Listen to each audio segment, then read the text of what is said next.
25 years ago, Harald Jaeger faced a difficult choice. He was a colonel in charge of the Bornholmerstrasse border crossing from East Berlin into the West.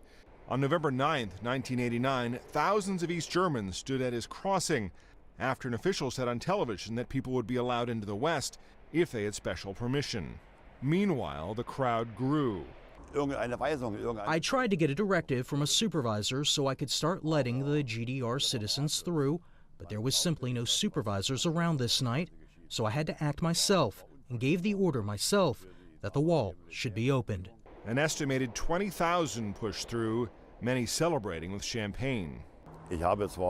We were all so happy because it had all happened without weapons and violence, that no drop of blood had been spilt in this night, only tears of joy and a bit of cold sweat running down my back.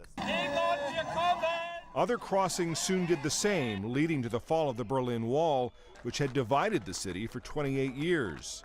Søren Moratz was 16 at the time.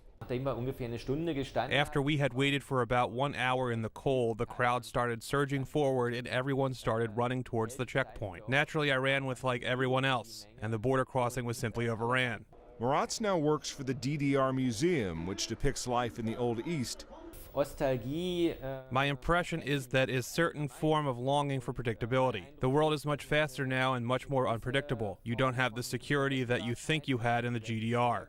Meanwhile, work is underway in Berlin to mark a quarter century since the wall fell. A 9-mile chain of lights will stand in the former location of the wall. We want to show all Berliners, but especially young Berliners who haven't experienced the wall, where the wall was. We also want to give visitors the chance to experience it. Sunday will also see the reopening of a museum dedicated to the Berlin Wall. We focus on 1961, the year the wall was built, and 1989, the fall of the wall. The people are always our focus. Germany reunified a year later, a pivotal moment in the collapse of communism. Matt Friedman, Associated Press.